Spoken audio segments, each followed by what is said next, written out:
gente boa da inovação financeira, mais uma vez sejam todos muito bem-vindos e muito bem-vindas ao nosso podcast, ao nosso videocast com as notícias e entrevistas dos vários segmentos aí que impactam o ecossistema financeiro brasileiro. Para quem não conhece ainda, para quem está entrando aqui pela primeira vez, a gente é o Open News, que é produzido pelo CMS Group aqui no Brasil. Você que está chegando agora, fica com a gente, cola aí, porque toda semana a gente traz uma entrevista muito bacana com uma pessoa aí do segmento do ecossistema financeiro que a gente respeita e admira, tá bem? Para quem não me conhece ainda, eu sou Elane Cortez, eu sou diretora de desenvolvimento corporativo, líder do mercado brasileiro aqui no Brasil, e eu tenho o prazer de ser a host de vocês aí toda semana, trazendo para vocês aí esse conteúdo de qualidade, tá bom? Agora em 2022 a gente volta aí repaginado, como eu já falei para vocês algumas vezes, multiplataforma, então você pode me escutar, pode me ver, tanto aqui no YouTube quanto nas plataformas de áudio e mais conhecidas no Brasil, como o Spotify e o Deezer, como também no nosso canal de streaming exclusivo, o Cred Hub, que logo logo está se tornando Open Hub, que aí para abranger mais segmentos além do crédito, tá bom? Então cola com a gente aqui, como eu falei, que toda semana a gente vem com conteúdo novo, com mais uma entrevista bacana, tá bom? E hoje, sem muito mais delongas, eu gostaria de chamar minha entrevistada, porque olha só, hoje eu tenho uma mulher girl power total. Eu vou conversar com uma pessoa que eu acho que, assim, olha, eu tô há 10 anos na CMS. Gente, cantem parabéns para mim, 10 anos de CMS agora essa semana, hein? E eu tô há 10 anos nesse mercado e não acho que não tem ninguém que nesse mercado de inovação financeira, de ciclo de crédito especialmente, que não ouviu falar dessa mulher porreta, que eu tenho o prazer de chamar de amiga, inclusive, companheira de trabalho em muitos dos nossos projetos. Eu gostaria de chamar para ser nossa entrevistada de hoje, Deise Blanco, CEO e proprietária da Escola Corporativa, Centro de Especialização em Crédito e Cobrança. Deise, minha margarida preferida, como está você hoje? Eu estou ótima, e com esse tipo de introdução e apresentação, eu quase sumi daqui, eu já ia desmaiar, né? Que bom! A gente estava falando aqui em off que, pô, eu estou há 10 anos no mercado, você mais. Faz muito tempo que a gente se cruza, se conhece, conversa, vai almoçar, vai jantar, tudo. E eu nunca te entrevistei antes, olha que absurdo! É porque a gente vai conversando, parece que já aconteceu, né? Flui de um jeito que passou, mas sempre há tempo, né? Veja que Com agora certeza. estou Viemos aqui. corrigir, é uma correção histórica agora. Mas, Deise, eu gosto sempre de começar esse bate-papo, claro, tentando entender um pouquinho quem é que está do outro lado, apesar de que eu conheço você, conheço sua trajetória, mas eu queria que o público também pudesse entender quem é a Deise Blanco, como é que ela veio parar nesse mercado aí financeiro, de onde que ela veio, o que ela come, onde ela mora, por que ela está aqui. Olha, desde que eu me entendo por profissional, eu sempre trabalhei dentro desse nosso universo, sempre. Eu não tive outro trabalho a não ser este. Então, para alguns pode falar, nossa, mas ela não experimentou nada diferente. É que o nosso ciclo ele é tão grande, proporciona tantas novidades, e é inovação que não para de chegar, e é momentos que se vive, que muda tudo e vira tudo de cabeça para baixo, que eu sinto que eu estou todo ano renovando em algo diferente. Então, para mim, é uma grande alegria ter me formado dentro desta área. Entrei como estagiária dentro de uma instituição muito grande, que chamava-se Credicar, que está voltando, e lá fiquei 10 anos. Então, ali eu aprendi o universo, né? Todo diferente. Para você ter uma ideia, você está falando que faz 10 anos, e eu estou nessa empresa já, né? Há muitos anos, eu consegui pegar a transformação do carnê para o boleto. Né? Eu consegui E ver agora do boleto para o Pix, olha o aí. Pix. Não, tudo, tudo. Eu já vi de tudo nesse universo. Por isso que eu te falo que a gente não precisa, às vezes, experimentar coisas em outras indústrias, se a gente se acha, se encontra e consegue se complementar dentro da indústria que a gente tem. E não só, né, sair do boleto para o Pix, mas a gente passou por várias coisas que as leis foram se transformando. Código de Defesa do Consumidor, a própria Lei de Proteção de Dados. A gente tem todo esse momento que a gente vive dentro do mercado que a gente tem que estudar e tem que ralar muito, porque a gente tem que estar no topo da onda, a gente não pode ficar menos que lá em cima, olhando e assimilando tudo e trazendo tudo diferente. Depois eu fiquei mais 10 anos no Unibanco, então eu tive visão cartão, visão banco, e na consultoria depois fiz uma consultoria mais voltada para o mercado de entretenimento, telefônica, revista, e aí a gente vai só agregando produtos, mas dentro do que a gente chama desse ciclo de crédito e cobrança. Então, é um resumão, porque são muitos anos. Mas quando é que começou a tua história como consultora e, obviamente, como professora dentro desse ciclo? Porque hoje eu acho que a tua atividade principal é a consultoria e, obviamente, a entrar aí nos cursos de educação para esse público de ciclo de crédito, ou eu estou enganada? Não, é isso mesmo. Na verdade, assim, você, quando tem uma habilidade que chama a atenção e você tem a alegria de ter gestores que identificam isso, acabam ajudando você a trilhar. Então, eu tive muita sorte com vários gestores pelo qual eu passei. Então, essa parte de mais educacional, da promoção de treinamentos, de cursos, ele veio muito das oportunidades dentro das instituições que me colocavam para fazer treinamentos e eu era a multiplicadora. Então, acho que um pouco de a facilidade de transmitir ou de se comunicar, juntou com a habilidade de aprender mais rápido, de conseguir transmitir, e foi me formando. Então, eu não vou dizer que foi sem querer, mas um pouco vai, né, na onda, né? Então, eu tive essas ajudas, esses empurrões, e fui seguindo. Eu sou muito de seguir o que eu estou com vontade, sabe? Eu fico muito à vontade na minha pele para fazer essas coisas. Pode E ser quando diferente, né? o público dos seus cursos vai desde o público de quem está iniciando como analista, dentro do segmento, atendimento, até o grau de gestão, como é que é dividido isso? Sim, são. Tanto operação como gestão, né? Eu trabalho com os dois públicos, claro que são, às vezes, habilidades diferentes, técnicas que também são, assim, são necessárias em um determinado momento. Então, é necessário a gente estar muito próximo para olhar o que é necessário para essas pessoas que participam dos treinamentos, porque só assim eu consigo promover conteúdos cada vez mais próximos da realidade de cada um.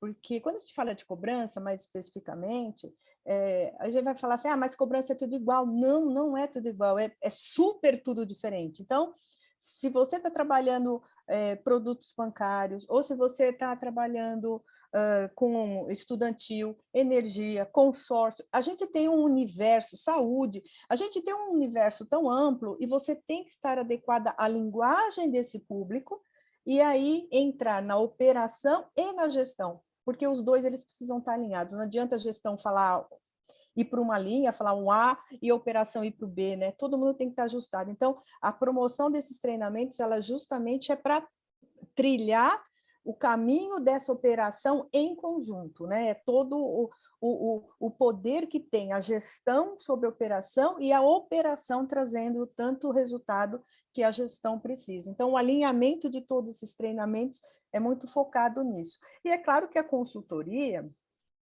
ela vai alavancando esse processo, porque às vezes eu entro num cliente como consultora, só que você acerta processos, ferramentas, né? Toda a parte de consultoria. Tem uma perninha, que é o outro P de pessoas, que a gente precisa olhar. Então, ele é complementar. Às vezes, eu entro no cliente pelo treinamento e a gente também identifica que precisam de ajustes nos processos.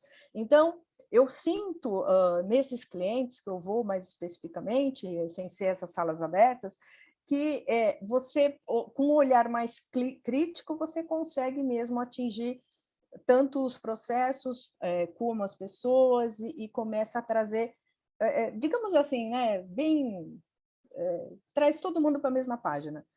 Porque a gente cansa de ver empresas que têm tudo e as pessoas não acompanham, como as pessoas correndo, fazendo, tirando o sangue, só que está com os processos todos desalinhados, enfim. É mais ou menos isso. Eu sei que eu falo para caramba, Elaine, você vai me cortando aí, hein? O intuito é esse, a gente conversar, então você não se preocupe. Mas eu digo que às vezes não é só uma questão só de segmento, porque de fato, é óbvio, quem está cobrando cartão de crédito é de um jeito, quem está no segmento de concessão de crédito é outro, para determinados tipos de produtos, seguros, saúde, educação, energia, como você falou. Mas não é só isso, dentro de cada empresa há um discurso e uma linha a seguir, inclusive do relacionamento com os seus clientes. Então, isso muda, não tem fórmula, né? É o que cada empresa quer passar com aquele discurso e o modo como ele quer. Na área de recuperação de crédito, por exemplo, eu não sei se você acha isso, mas eu sinto, por exemplo, que há alguns anos atrás, quando eu entrei, há 10 anos atrás, a área de recuperação de crédito era bem um patinho feio do segmento bancário, visto inclusive como uma areazinha do segmento de crédito que você queria esconder, porque você tinha que fazer, porque obviamente faz parte do negócio de recuperar, mas era feio, porque você está cobrando o consumidor de alguma forma. E hoje eu acho que é um processo que está alinhado à estratégia de negócio desde o início, que é algo que as pessoas e as empresas entendem como uma parte fundamental do processo. E isso vai também do fato de que não é só cobrar, é fazer com que aquela pessoa, por meio de uma negociação, volte a ser um ativo dentro do mercado para consumir, para tirar o nome dela da lista de negativados. Você não tem essa impressão que o mercado evoluiu nesse sentido e essa percepção mudou? Sim, evoluiu e muito. A cobrança passou, saiu dessa linha ela está recuperando só valores que a gente já deu como perdido, mas ela entrou agora como na linha de fazer negócio. A cobrança, quando ela é bem realizada, eu falo cobrança mesmo, as pessoas, a recuperação de crédito, quer criar uma palavra, às vezes, ok, são nomenclaturas, acho que no mercado cabe, mas a cobrança ela é uma revenda, né? A revenda do quê, né? A revenda do sonho, né? Quem adquiriu aquele produto tinha uma expectativa que às vezes agora isso não está sendo atendido, esquecendo-se aí o lado econômico, financeiro, que a pessoa se enrolou e tal. Então, essa revenda desse produto, desse sonho, passa pela área de cobrança. Então, assim, a gente precisa de pessoas que não se sintam um patinho feio na operação. Ela tem que se sentir importante, né? Ela tem o poder de reverter uma situação que era absolutamente escura, né? Eu ia perder, a empresa ia perder esse cliente, né? Eu perder não só o valor financeiro, mas o mercado perde essa pessoa durante um tempo de consumo, não é? Super, super. Aliás, é uma, assim, das introduções para o time que trabalha na linha de frente, é aquele olhar do quanto você é importante na macroeconomia. Você sim está nas suas mãos de trazer a pessoa para uma nova possibilidade de aquisição de crédito, né? Crédito, produtos, consumo, serviços, enfim, cada linha, né, cada produto no seu processo. Mas quem faz isso ali na ponta tem que ter essa importância, tem que ser lembrado da importância dele. Você está ajudando, inclusive, é bem macro mesmo, você traz até empregabilidade, você se passa pela área de cobrança, todo um processo econômico que, por fim, é fazer com que as pessoas tenham maior geração de recursos para que possam efetivamente consumir mais. Então, não dá para a gente ignorar a importância e a capacidade de trazer recursos numa área de cobrança. Em momento nenhum, em lugar nenhum, pode ser pequenininho, você pode ser grande, você pode ser pequenininho, você tem o tamanho que for, tem que olhar para a cobrança com esse olhar da capacitação das pessoas, buscando esse macro, entendendo o quanto ela é importante no processo. Você está certíssima. E quanto você entende da mudança? A gente vai falar das mudanças do mercado, porque são muitas ao longo do tempo, mas eu acho que, obviamente, a mais urgente que surgiu nesse momento foi, óbvio, um pós-pandemia, que veio aí para, né, eu digo que é o apocalipse que surgiu e a gente teve que reaprender a viver, e a gente está no pós-apocalipse agora, né? Mas o quanto você acha que esse segmento foi e está sendo importante nesse momento para uma situação em que a gente está em momento de crise econômica, de alta da inflação, alta de taxas, e num momento complicadíssimo depois de um isolamento social que acabou, obviamente, prejudicando alguns setores. Como é que você entende o papel da cobrança agora nesse momento da saída do pós-pandemia, né? Tem um processo assim que é muito fundamental para as pessoas que trabalham no segmento de cobrança. Primeiro deles é se adequar a todo momento, porque sempre vai estourar alguma situação que vai resvalar lá. Você pode ser mais difícil vender? Pode, mas que é muito difícil depois você segurar o rojão lá na ponta, é. Então, quem é do time de cobrança já está habituado a isso. Obviamente, a pandemia foi um super ponto fora da curva. Quem poderia imaginar que passaríamos por isso? Mas, mais uma vez, a área de recuperação de crédito respondeu. Respondeu de forma assim, incrível. Claro que quem não conseguiu se adaptar por algum motivo, né, ficou fora do mercado e vai demorar muito para entrar. Mas quem conseguiu virar a chave rapidamente, quem conseguiu projetar um futuro pensando no que é realmente o papel da cobrança neste momento, conseguiu se segurar. Então, teve gente, inclusive, crescendo e bastante nesse período. Né? E por quê? Primeiro que você tinha que virar a chavinha na cabeça das pessoas. Primeiro é assim, você tem que estar aqui, que eu quero olhar o que você está fazendo. Não, agora você fica lá longe, mas eu quero saber de tudo que você está fazendo. E aí teve que mexer em controles, as pessoas precisaram trabalhar outros aspectos mais voltados para inteligência emocional, para a cobrança efetivamente trabalhar mais as questões sobre empatia, porque você está fazendo uma cobrança, você está ligando para alguém que você não sabe pelo que ela passou.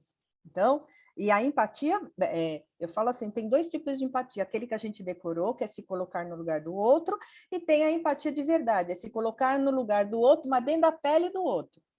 Porque na sua pele não adianta, porque a sua pele tem os seus valores, as suas características, isso é você olhando do outro lado.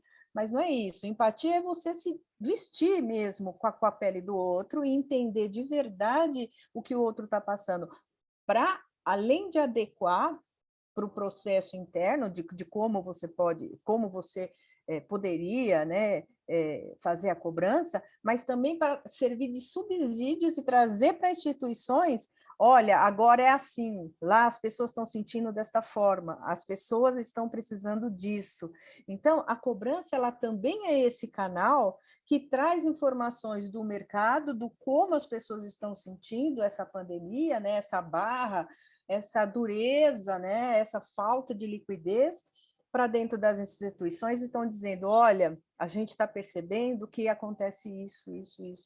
Então, é mais o olhar para as pessoas, quem teve esse carinho, esse cuidado nas suas instituições de adequar as pessoas para esse novo padrão, conseguiram se recuperar bem e estão indo de vento em popa, mas sempre passando pelas pessoas, as pessoas são a peça fundamental deste nosso processo. Não tem como a gente falar, vou até ficar te atropelando, mas a gente tem tanta coisa no mercado, tantas oportunidades e inovações, tecnologia transbordando, mas eu preciso das pessoas adequando todas essas linguagens, alinhando todos esses pontos, senão as coisas não acontecem. Tá? Isso não é oposição contrária à tecnologia, não. É só porque precisa de um tradutor. Né? As pessoas são essa tecla SAP, que traz essas informações do mercado, que usam a tecnologia, que levam, que faz com que quem está lá na ponta entenda que aquela tecnologia agora é necessária e é confiável. Quem passa a confiança são as pessoas, não é o equipamento, não é a tecnologia, não é a máquina. Claro, mas justamente, acho que me aprofundando, eu ia fazer essa pergunta mais à frente, mas já que você tocou no assunto, eu vou me especificar. Você que está em muitas entidades, trabalha muito com associações de bancos, com empresas assim, o que você sente que é o gap maior dentro desses processos, sabe? É adequar as pessoas às tecnologias, ou seja, treiná-las para adquirir, ou adequar as tecnologias a processos pessoais e humanos? É muito difícil você adequar a tecnologia, mas eu acho que ela avança a passos assim extremamente largos, né? Eu acho que o grande maior de todos os nossos problemas é deixar sempre um de cada lado, tecnologia de um lado e pessoas do outro, e não pode, elas têm que estar juntas. Então, as pessoas precisam saber usar essas tecnologias, porque senão elas não resolvem, não ajudam. Então, por exemplo, uma queixa que é bastante comum, a gente ouve muitas pessoas comentando assim, puxa, vai atender lá, fica naquele robô, mas vai lá, tudo bem, mas chega uma hora que aquilo lá não me atende mais. Aí eu peço para falar com um humano, aí o humano já não me atende tão bem, volta, pergunta de novo, qual é o seu CPF? Então, veja que são coisinhas pequenas que precisam de um ajuste fino, mas que dá um ruído tremendo. Para quem está incentivado a pagar ou a regularizar, já desiste. Fala, uai, mas para que tem isso se agora eu vou ter que falar o CPF tudo de novo? Então, vocês aí dentro não se falam, aí vem aquele rol. Então, responder essa sua pergunta não é tão fácil, porque a tecnologia está excelente. As pessoas podem até estar capacitadas, mas está faltando ali alinhar uma posição e você olhar o processo como um todo, esquecendo que essa parte é de humano e essa parte é de máquina. Mas pensar no consumidor, sobretudo, de como ele de lá não vai perceber se está falando com máquina ou se está falando com humano. Eu acho que esse é o nosso desafio, é esse alinhamento. Com certeza.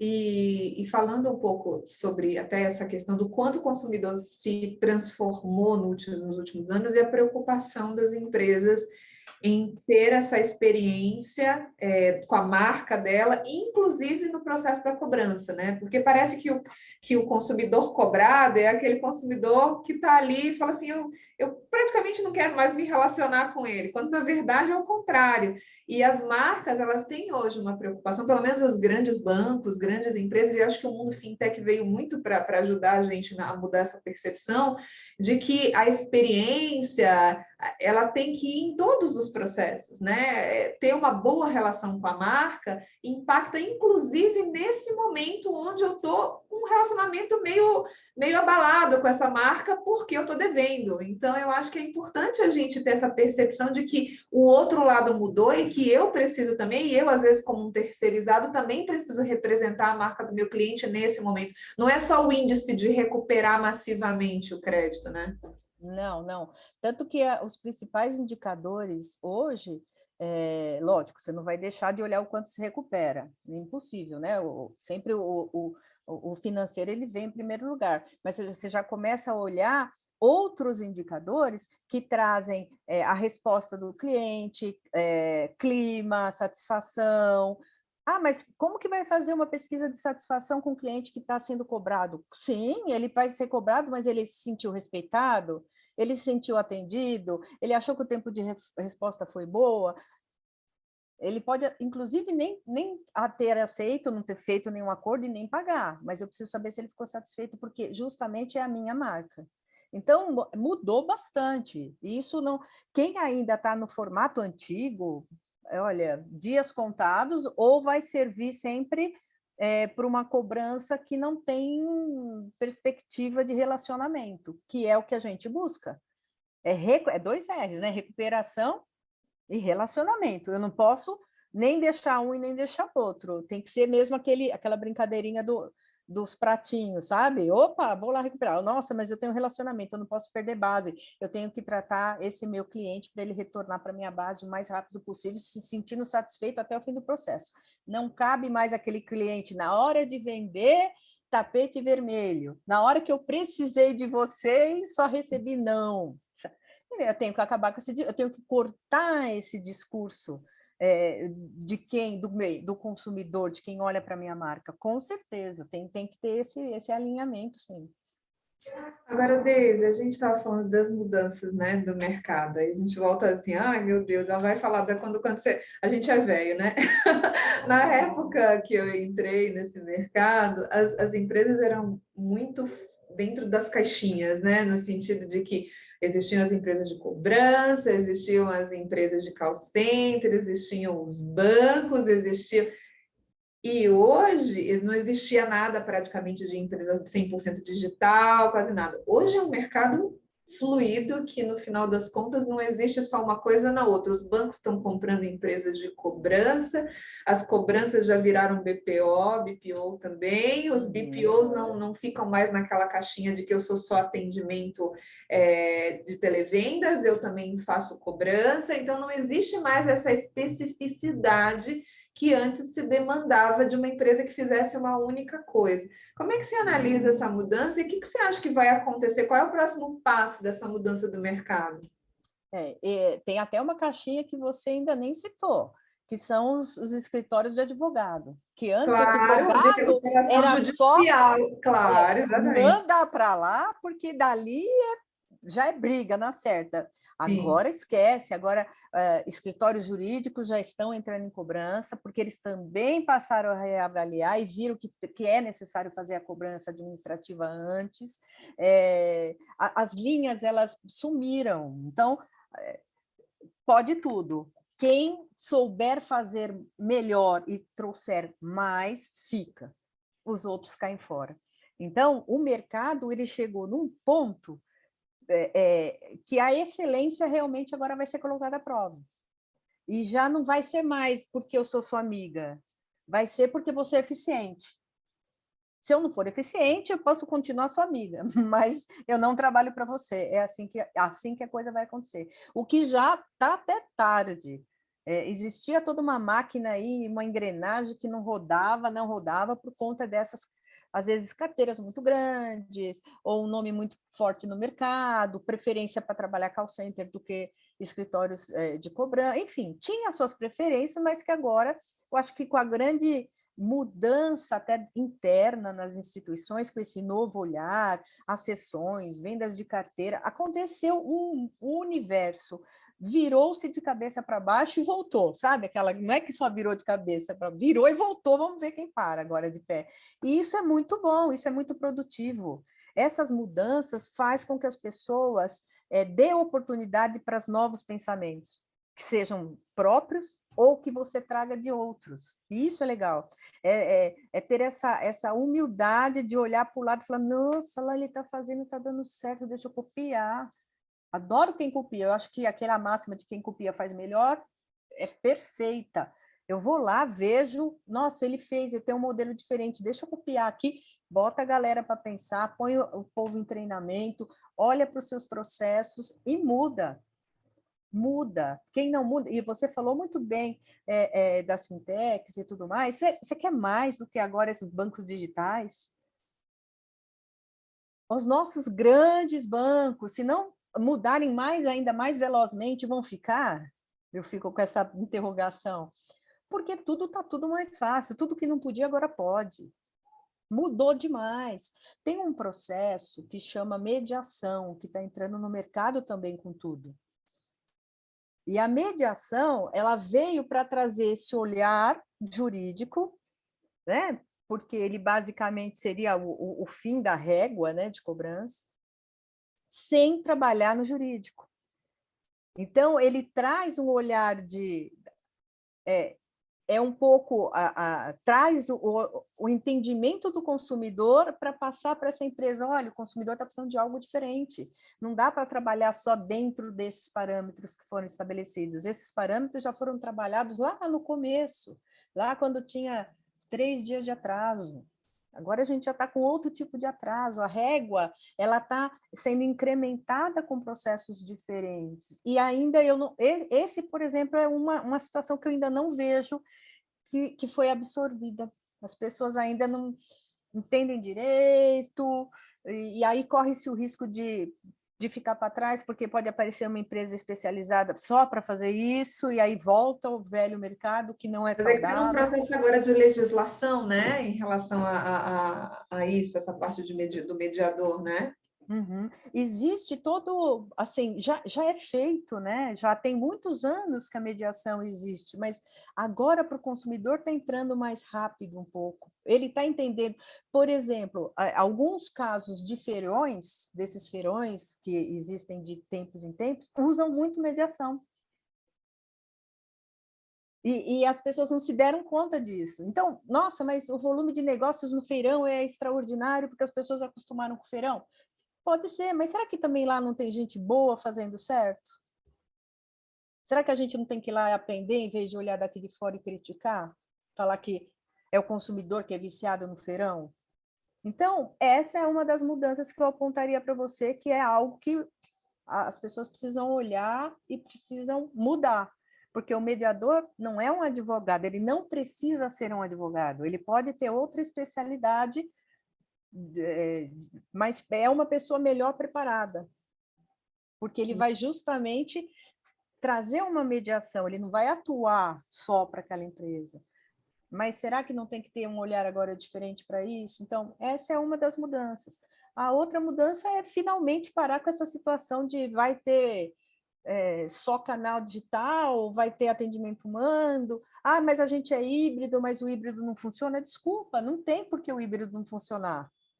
O híbrido só não funciona porque ou as pessoas não entendem a ferramenta, ou a ferramenta não está adequada, ou o que eu acho que é, o teu processo está todo ruim.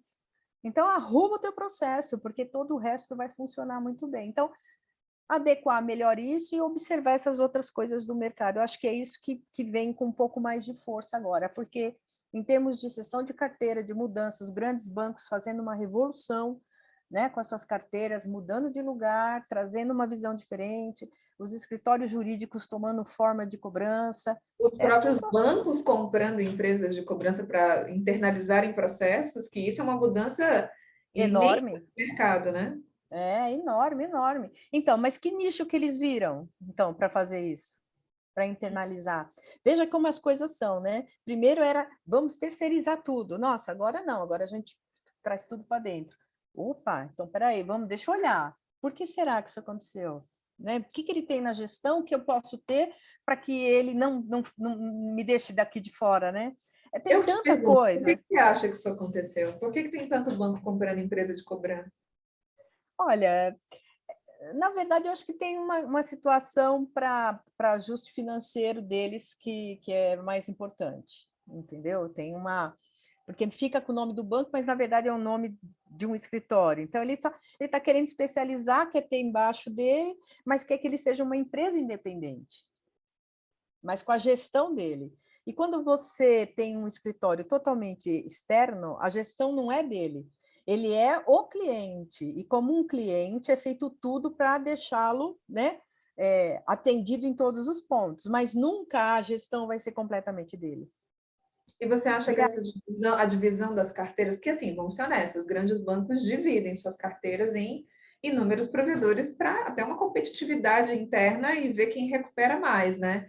Você acha que isso vai mudar? Você acha que esse índice de divisão de carteira vai ser maior agora a fatia para a parte interna do banco ou não? eu acho que vai ser maior para a parte interna do banco. Senão eles não teriam esse desgaste, que é um desgaste fazer toda essa parte, né? Não teria o porquê. Mas talvez não seja em quantidade, talvez seja alguma posição na régua, eles optem por trabalhar especificamente um pedaço da régua e não todo. Na verdade, é difícil a gente saber, virou uma tendência e aquilo que eu te falei, olhou do outro, viu que dava, saiu fazendo. Mas eu acredito que eles ainda vão ter um trabalhinho aí enorme a fazer, entendeu? Porque precisa sempre ter assim, por que se terceiriza? Vamos pensar um pouco. Primeiro que na terceirização existe uma especialização. Eu internamente, se eu estou trazendo a empresa, é porque eu já não tenho aquela especialidade. Eu estou trazendo uma empresa porque ela já tem esse core business. Ele já sabe o que faz. Teoricamente, eu não vou ter que mexer muito, não, porque eu estou trazendo ele com a expertise dele. né? Esse é o grande processo que eles estão fazendo agora. E não é que eles estão internalizando, sempre trazendo para dentro de casa, mas eles estão trazendo um formato diferente, onde o expertise está vindo junto.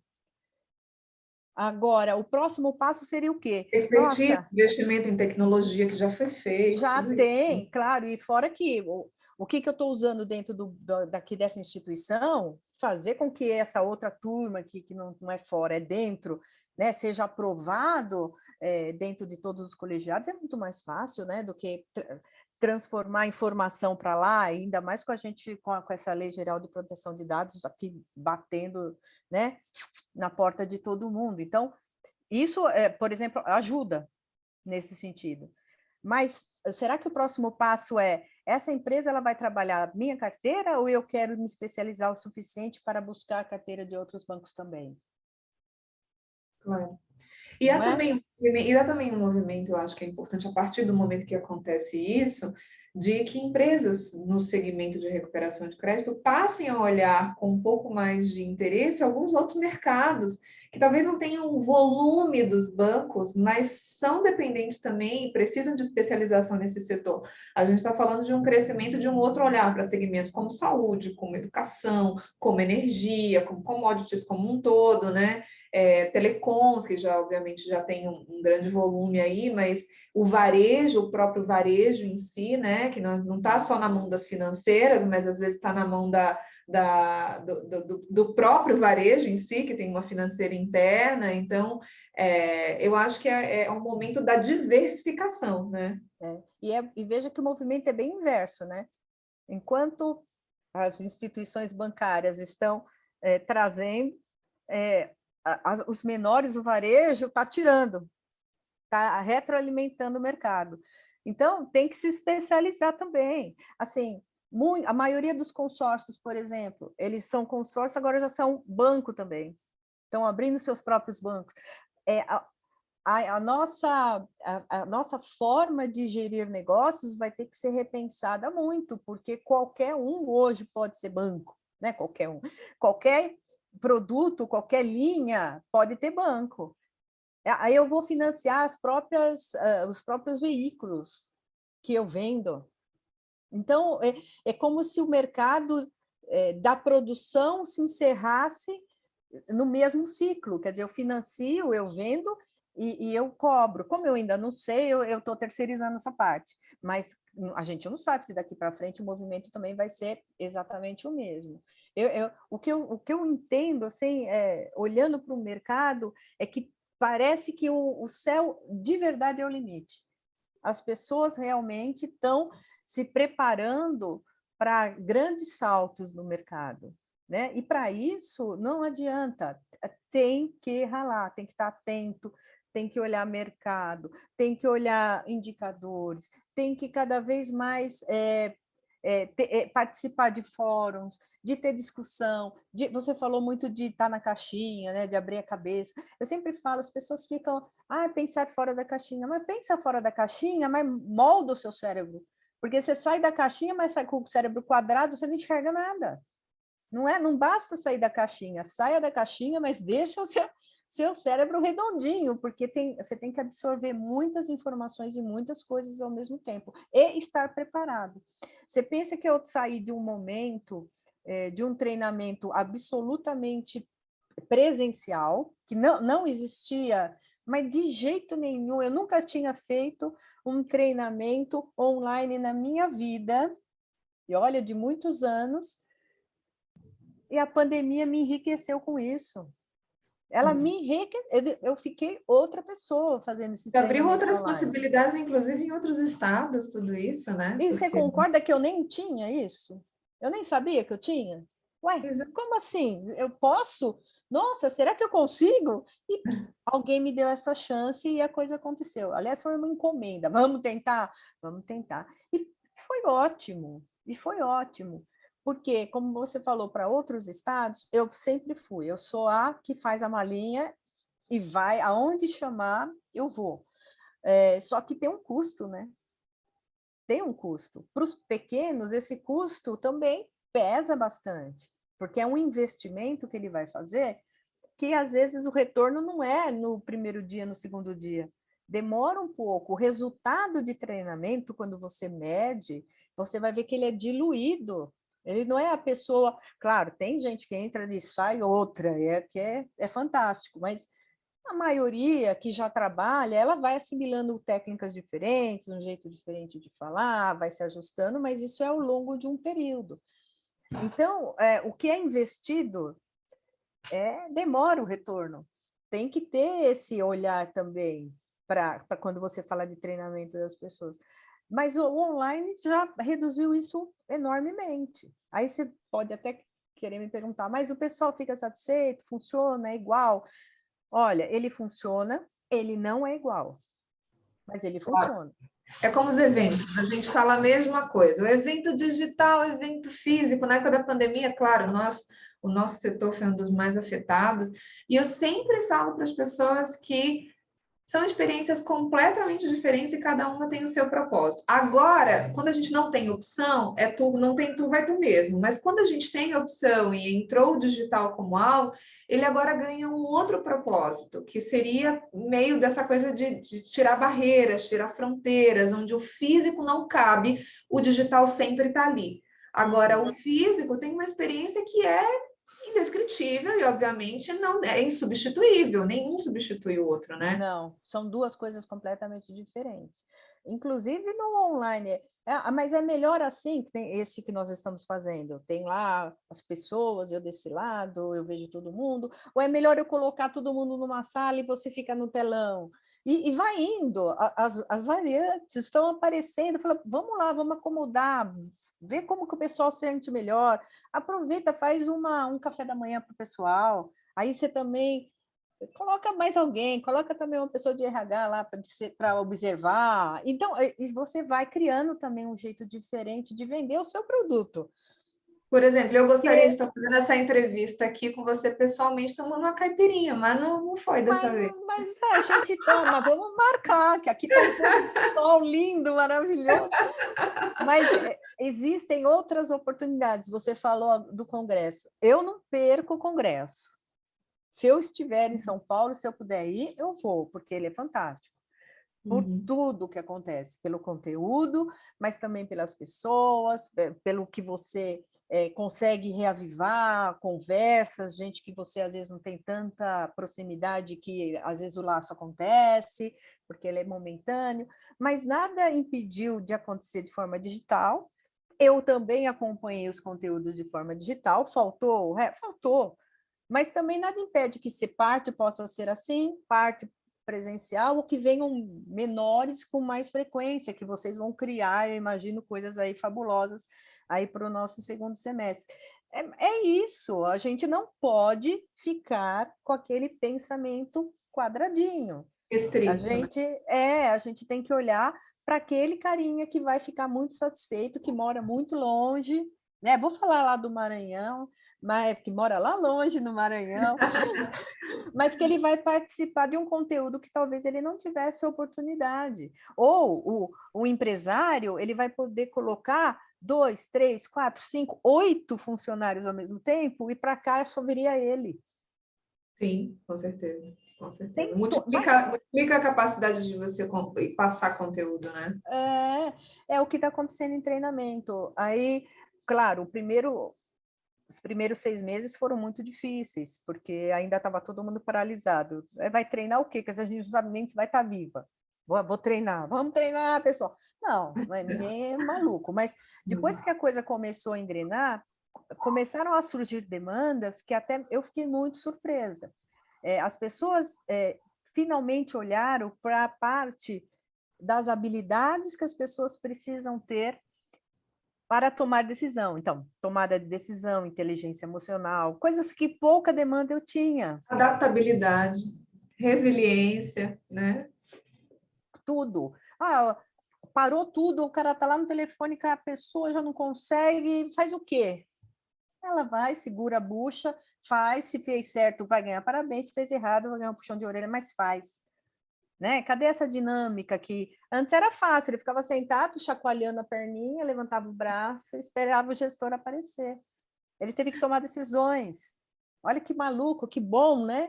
Muita gente cresceu. Eu tive equipes aqui inteiras fazendo um trabalho de treinamento muito positiva, muito positiva. Eu acho que a gente teve... Olha, eu não vou nem te falar, eu acho que foram um dos melhores anos para mim, foi o ano passado. Olha só, que legal. Porque primeiro me cutucou enormemente, eu tive que buscar outras coisas, o que é muito valoroso. Quando você trabalha com pessoas, você não quer a mesma coisa sempre, né? Tanto que eu fico me vangloriando de vender um treinamento que não é que eu vou adaptar para o meu cliente. Eu vou me preocupar, eu faço 2, 3, 4, quantas reuniões forem necessárias antes, até eu assimilar a cultura.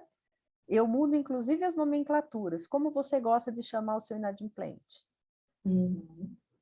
Como você fala com ele? Eu mudo totalmente o treinamento para ser exatamente como se eu fosse mais um braço naquela empresa que me contratou. Eu acho que esse capricho é o mínimo que eu tenho que fazer para o meu cliente. Eu não é, você vai me contratar de hoje para amanhã e vou falar, nossa, mas quando que a gente vai conversar para eu saber exatamente o que o teu pessoal quer, qual é a sua expectativa, como que você fala? Eu vou te trazer tanta pergunta que você fala, nossa, então é melhor deixar para a semana que vem, né? Eu falei, acho melhor. É a Porque tem que ser, personalização, né? mas tem que ser. Eu não posso fazer caber todo mundo no meu formato, porque não é o meu formato, é do meu cliente. Com Ele é certeza. que sabe qual é o formato. Ele que vai me dar essas coordenadas como se eu trabalhasse ao lado dele. E disso eu não abro mão. Ah, já perdi cliente? Muito provavelmente. Muito provavelmente. Mas é o meu jeito e tem coisas que eu acho que vai além. Eu não abro mão de uma coisa que eu faça com gosto, porque eu estou dando o meu melhor e estou fazendo o melhor que eu posso. Todo o resto a gente formata no contrato. Se é de noite, se é de dia, se é de sábado, 2 horas por dia, o outro quer um dia inteiro, o outro quer uma sala com todo mundo e eu no telão, o outro quer que pareça todo mundo aqui. Para mim, isso tudo faz parte só da negociação de contrato. Uhum. Mas o capricho que eu tenho para passar essas informações, para passar o carinho que eu levo, e disso eu não abro mão. Disso eu não abro mão. E é bom porque quem volta a gente já fica, né? Sabe Ah, o que pegar. acertei. Acertei, né? Porque quando contrata de novo é porque deu certo, né? Agora, Deise, a gente vai entrar numa parte do nosso podcast que é a chamada Comente a Notícia. É um pinga-fogo aqui, onde eu coloco para você algumas notícias, manchetes que saíram sobre o mercado, determinados mercados, e você tem que dar uma comentada. Se você quiser, você pode fugir, se você quiser, dar uma escorregada no sabonete, ou você pode comentar a notícia, aí você escolhe. Você topa o desafio? Claro, vamos embora. Primeira notícia, então, do blog Televendas e Cobranças. Saque robô. Atendimento automatizado irrita a clientela com burrice artificial. Você que lida com a inteligência emocional humana, inclusive no atendimento, como lidar com a burrice artificial às vezes e a nossa hoje intolerância em relação a atendimento? Saiu a lei do saque, né, do consumidor, que realmente agora tem algumas modificações importantes. Talvez isso chegue para a cobrança também em algum momento. Mas mais do que nada, a gente está sempre falando de inteligência artificial, do quanto isso evoluiu, tal. E o do outro lado, o consumidor está reclamando a ponto de precisar de uma lei para barrar a quantidade de ligações da burrice artificial. Como é que Uhum. você lida com isso quando você está em treinamento? Não posso invocar a quinta emenda, né?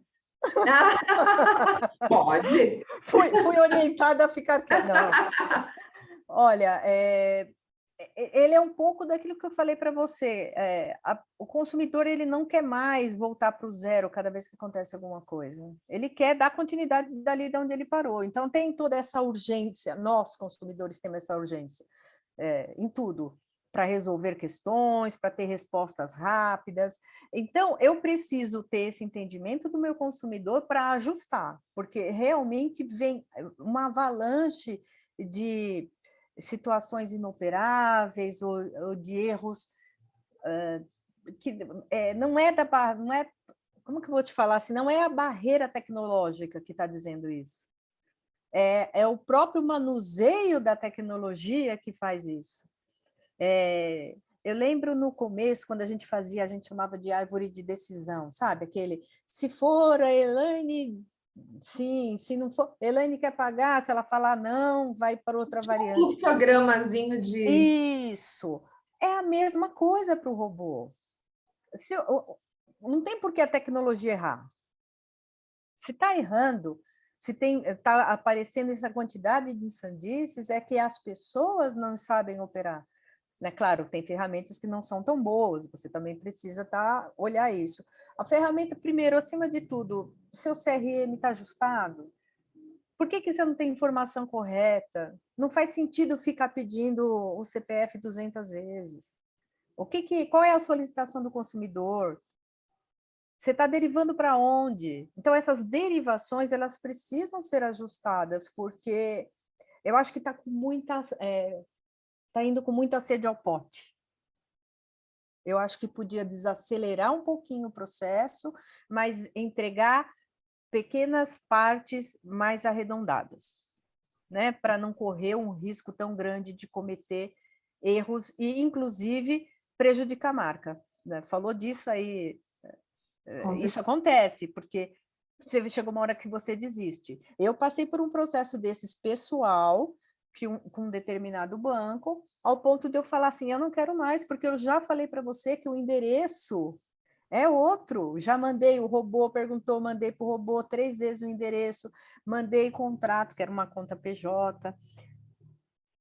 Então, não serve, desculpa, o seu banco digital não atende PJ, então não mente que você atende PJ. Não, doutora, veja, sabe? Mas aí precisou variar, porque o robô não. Então, eu mesmo passei por um processo desse. Então, nem tudo vai ser resolvido assim, ou tudo poderá ser resolvido assim, mas veja que o poderá está no futuro. Então, eu acho que é muita sede ao pote, por enquanto. Legal, segunda manchete, recuperação de crédito nas empresas desacelera e registra menor percentual de pagamento desde 2019, revela a pesquisa da Serasa Experian. Bom, a gente sabe que o nível de endividamento das famílias aumentou demais e agora o índice de recuperação, que em 2020, surpreendentemente, no começo de pandemia, até teve uma ascendência aí, e agora em 2021 e 2022 há uma preocupação real com a queda dos índices de recuperação. Como é que você vê aí essas notícias e com que tipo de preocupação você assiste a esse cenário? Total, né? A preocupação eu acho que é geral. E a gente sabe que é um dado verdadeiro. Existe um movimento agora de menor liquidez. Mas por que aconteceu isso ano passado, que já era pós? As pessoas ainda tinham algum volume, ainda estavam na posse de compra. Agora não. Então, agora ela não tem mais essa posse, não tem condições e sobrou o que se tem que pagar. Então, é pouca liquidez, desemprego, tudo muito alto, as pessoas querendo satisfazer seus desejos e que já não dá mais, não é mais desse jeito, comprar coisas que também não funciona mais. Então, tem toda uma série de coisas que aconteceram, por exemplo, só para complementar aí a notícia, deu um boom no comércio, do e-commerce. Nunca se vendeu tanto no e-commerce. Ok, nunca se vendeu tanto no e-commerce, mas a conta chega. Está se recebendo tanto quanto... As pessoas pagam com o quê? Pagam com cartão de crédito. O e-commerce não está sentindo. O varejo não está sentindo, a menos que seja dentro do varejo alguém que tenha cartão. Né? Tá sobrando mesmo para o cartão, está sobrando para essas outras formas de pagamento. Então, a gente está sem liquidez, as pessoas estão aceitando o trabalho por valores muito inferiores, muitas empresas ainda não regularizaram os pagamentos, as pessoas estão, pessoa física e pessoa jurídica, estão tentando se adaptar num cenário de pouco volume de negócio. Então, eu acho que tudo isso, juntando, dá essa questão bem terrível aí da gente sofrer agora com liquidez. Eu acho que a gente vai ter resultados ainda bastante ruins aí para o segundo semestre. Isso ainda vai durar um bocado. E fora que a gente já está entrando quase num cenário também político, E isso Ano para o de Brasil, eleição. Total. para o Brasil é uma catástrofe, então é pandemia, a situação econômica, tudo que acontece lá fora, deixa aqui uma bagunça, a gente já está entrando também no cenário político que já é conturbado por si só. Então, eu acho que a gente vai, essa notícia vai, eu acho que ela vai aparecer mensalmente, infelizmente. Vamos lá, terceira e última nota aqui da notícia para você comentar. A mudança de regra na recuperação de crédito pode aumentar a taxa de juros na compra de carro. Isso foi uma matéria do Estadão de 6 dias atrás. O que vem para frente aí em termos de legislação que possa modificar, que vocês estão de olho aí nesse mercado? O que pode realmente afetar em termos de legislação? O que está por vir? Existe um movimento, aí é de veículo, né? Essa notícia, sobre muito mais na fase de contratação de financiamento. Por isso que as taxas vão subir. Mesmo porque todo acompanhamento da taxa dos indicadores que a gente tem, ou mesmo da Selic, elas vão movimentando e vão trazendo isso. E o movimento de veículo para o brasileiro, ele é muito forte. Né? A máxima de que o brasileiro adora um carro, é verdade. Até na cobrança a gente sente isso. Ai, não, mas é meu carro, mas o senhor não está conseguindo pagar, é melhor só entregar esse veículo. Não, vamos achar uma saída porque eu não quero devolver meu carro. Engraçado que há uns 10 anos atrás, o mercado de veículos foi o grande motor do crédito e foi o grande vilão da cobrança alguns anos depois. É Então, eu acho que sempre. Veículo é sempre um vilão, porque os valores são altos, né? E mexe com um bem que você depois perde muito na recuperação, porque mesmo numa entrega de veículo, o interesse de quem faz crédito é restituir o crédito, e não o que você consumiu, o bem que você consumiu, o que você adquiriu, o que você comprou. Então, pegar um veículo de volta nunca é o melhor negócio na área de veículos. Então, veja que a situação econômica indo desse jeito, todos os nossos índices subindo, o carro não ia ficar de fora. A menos que venha aí um estímulo, um incentivo, sei lá, né? Daquela coisa de carro, de geladeira, coisas que sejam um estímulo, um incentivo do governo, mas do contrário, a gente vai ter aumentos assim muito altos em todos os sentidos. Por isso, aliás, já está tendo, né? Você vê que até o carro usado valorizou tremendamente. Então, quando mexe em um ponto, meio que chacoalha tudo, né? Então, temos muito bem, isso. passou bem aí pela Pinga Fogo, hein? Não precisei convocar a quinta emenda. Não Meu precisou ter, advogado falou para invocar a quinta emenda. olha como eu sou boazinha também. Deise, agora a gente está se encaminhando para o final do nosso bate-papo. Uma pena se você sabe que você é uma das pessoas que eu conversaria horas e horas e horas. A gente tem papo para muita coisa. E o que é bom, porque a gente não esgota, né? A possibilidade de falar sempre, de conversar. E eu gosto sempre de finalizar o podcast falando de futuro e transformando o meu convidado do dia no meu oráculo, porque eu acho que vocês, especialistas, têm muito mais chances de chutar coisas mais certeiras do que eu aqui desse lado. Então, se você fosse como meu oráculo do dia, Deise Blanco, o que você diria que é peça-chave para a liderança do segmento de ciclo de crédito no futuro? O que meu oráculo pode apontar como coisas importantíssimas que o líder da próxima década, dos próximos anos, não pode ficar de fora, não pode deixar de notar? Ok, vamos lá. Bom, o líder é aquele que tem a grande incumbência de trazer as pessoas para aquele universo, né? Então, veja que, primeiro de tudo, você é um agregador. Então, tem que ter esse cuidado de quem agrega, de quem traz para si. E isso você só faz com um olhar apaixonante pelo seu negócio, você faz isso através da empatia com as pessoas, você faz isso com a prova de que o conhecimento está acima de tudo, que você fala com propriedade daquilo que você está falando. Você espera o melhor das pessoas, mesmo quando elas não te dão o melhor delas. Então, você tem que saber separar isso para poder ensinar o caminho melhor para aquele que não entrega. Você tem que ter uma bagagem fortíssima emocional para tolerância, disciplina e saber a diferença entre as coisas, porque nem sempre aquele que chega atrasado é o mal e nem sempre aquele que está ali do seu lado é o bom. Então, você tem que ter essa inteligência aí para trafegar nesse universo de gente, né? Quando você for líder de pessoas, que eu estou entendendo que você está gerenciando pessoas, você tem que ter um cuidado maior, né? A gente, como líder, a gente vem para servir mesmo, né? Então, você serve, mas não é servir só de você abaixar, é o servir de venha, sirva-se de mim, do meu conhecimento, então você vai se aprimorar cada vez mais, porque você vai ter lá pessoas que vão se servir do seu conhecimento, da sua inteligência, da sua orientação, da forma como você age com os outros, né?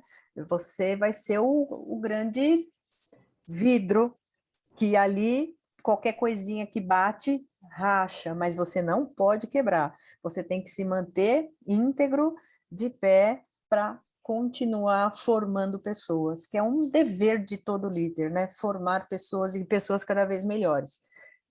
As pessoas têm que ser sempre melhor do que a gente, né? Eu não sei se eu te Se eu puder respondi. complementar, respondeu, e se eu puder complementar, eu sempre gosto de dizer que liderança é um estado de espírito, não um momento hierárquico. Então, você está chefe, mas você é líder, independentemente do seu cargo dentro da empresa, porque liderança é algo que é inspiracional. Você está ali para inspirar pessoas, equipes, e nem sempre você precisa ser chefe para isso, né?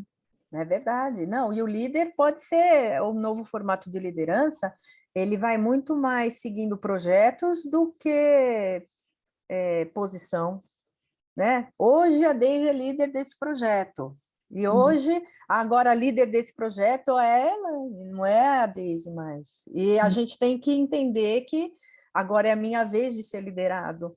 Então, o líder também tem esse ponto, esse contrapeso aí de ter essa humildade, né? De saber a hora que ele vai ser ter uma posição ou ter outra, né? É, Mas é a vida é esse Big Brother, é isso aí. É muito bom, é muito bom. Ser líder é muito bom. As pessoas querem ser líder, mas não querem essa responsabilidade. É Então, isso aí, é isso aí. Deise, é, obrigada. Fico muito feliz da gente ter batido esse papo. Obrigada pela tua simpatia, pela tua gentileza de atender a gente. Você que está aí do outro lado, espero que você tenha gostado tanto quanto eu. E a maratona em nossos vídeos, tem muita entrevista legal que a gente vem fazendo aí. Vem e acompanha a gente nas próximas semanas, que o Open News volta na semana que vem com mais uma entrevista, mais notícias, mais comentários, mais polêmica dentro do cenário do ecossistema financeiro. Deise, obrigada mais uma vez. Um beijo para você.